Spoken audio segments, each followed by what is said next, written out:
Hey everybody, Scott Stevens here. You know, one of the topics that has been really close to my heart for a while is that of the climate.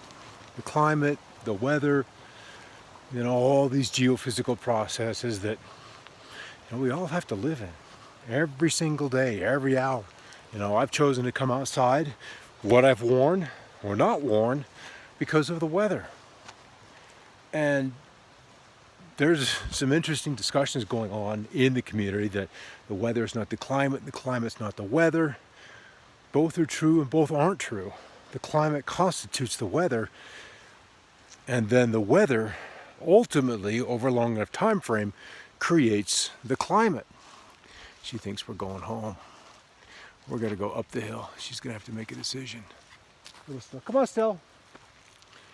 She's getting older, so the longer walks are not her favorite. But this is totally doable since we're probably 2/3 done. So, because we're in an election and it's so polarized, and Greta and company, because it certainly isn't Greta that's behind her actions and her media blitz over the last part of this year to bring about awareness of climate, not like we didn't need it. I don't know if it had the outcome that they wanted, but nonetheless, we are where we are right now. And I believe there's enough truth in both sides of the story that for us to delay action, and believe me, action for proponents of the planet is cooling and proponents of the planet is warming, have this huge amount of overlap. Overlap to where we can simply get started, because this quote-unquote climate crisis is underway. It is happening, and the longer we argue, the longer we just talk, the harder it will be to catch up.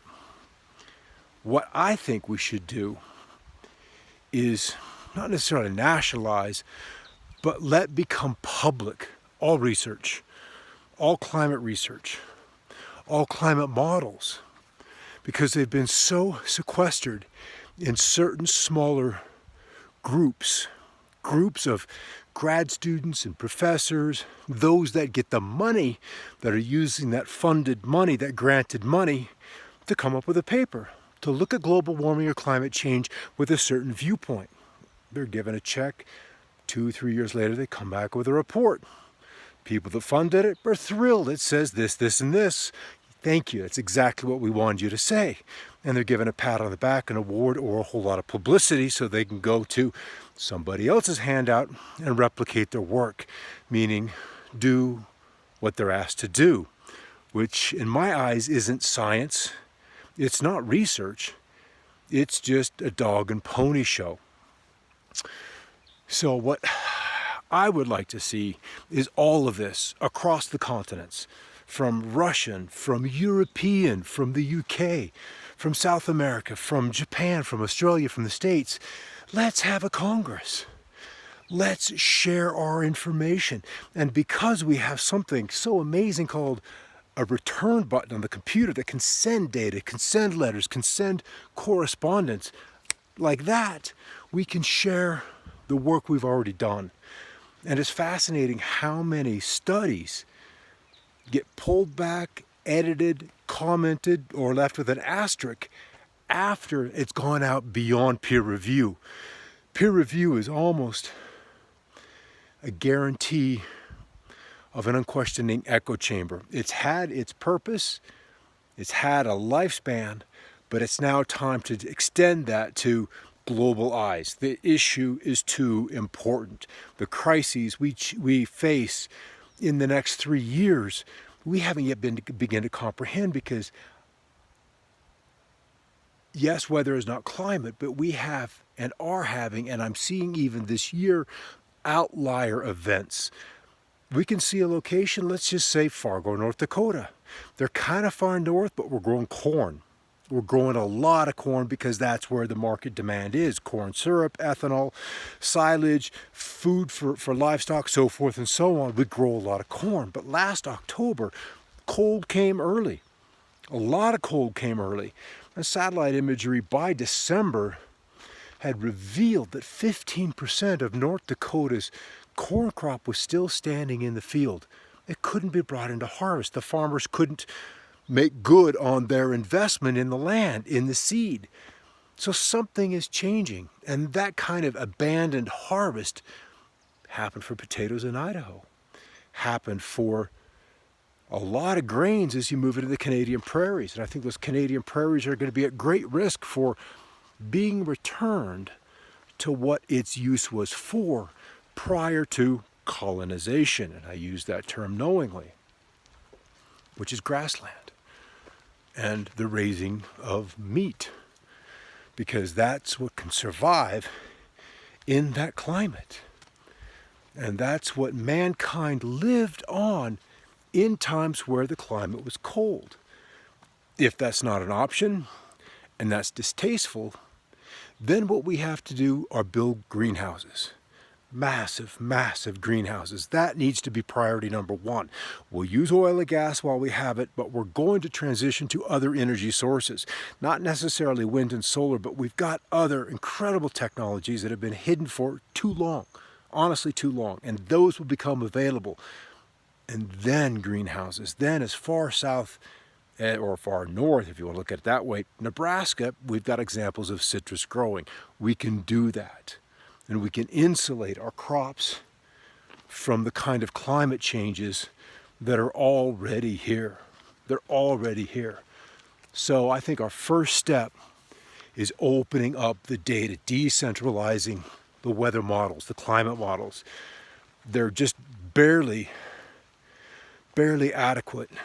And their foundations of these climate models are so many, not necessarily random assumptions, but assumptions upon which the variables, given a very, very tight range, and depending on if you pick the upper or the lower, really blow out the solutions that the models bring back. So their sensitivities are not necessarily well understood. Even something as simple as cloud formation. You think that planet's going to get warmer, more vapor off the oceans, that's more rain. That's more rainfall. That leads to a greening of the land. And once we green the land, we begin to cool it off because the surface temperatures stay cooler. So there are these incredible natural cycles that are in play on top of our CO2 production. And being in Colorado right now, you'd be amazed how many growers require CO2 at levels which are upwards of 10 times the 410, 415 ppm that we have in the outdoor atmosphere right now. You'll go into a greenhouse and at a minimum, you're at 1500 ppm, and some are much more productive at 4000 ppm.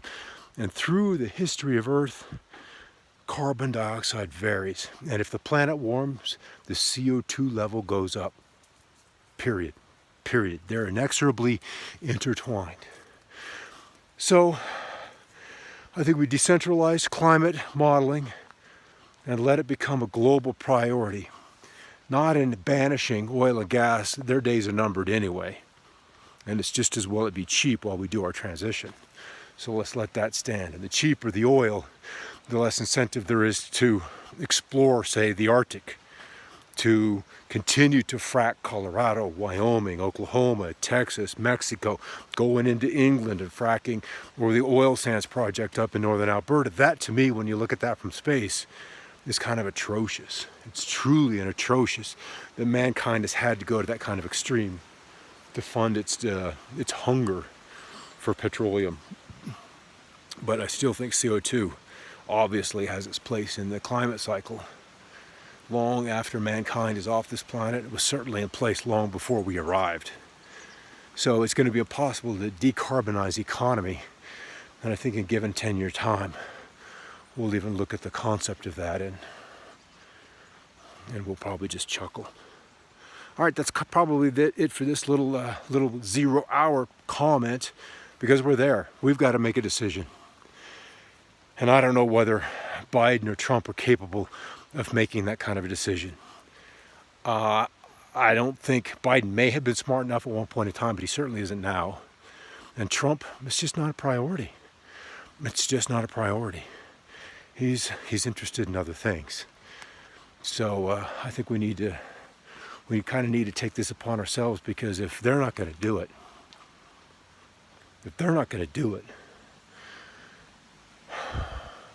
then we have to. We have to. We've been able to march. We've been able to collect. We've been able to organize. We can do it again. We can do it again, because we're fighting. We're fighting for our liberties. Whether it's vaccinations, whether it's censorship, whether it's GMO foods. There's so many things that aren't right that we're going to have to deal with in the immediate future. All right, thanks for stopping by, checking in. Kind of beautiful around here, isn't it? Just one of the greenbelt areas behind where I am in Saguache County in southern Colorado. Kind of sweet. It's kind of nice. The mosquitoes, this best mosquito year I've seen, up to date. Thanks for watching, everybody. Check out Metadime Digital. We'll have an app. Most of our videos and everything's going to migrate over there. We've got programs and ideas and concepts for how to get through what's coming. This is something, guys, we are going to have to do together. This is not a Superman show. This is a team of pioneers in a new light. Have a great night.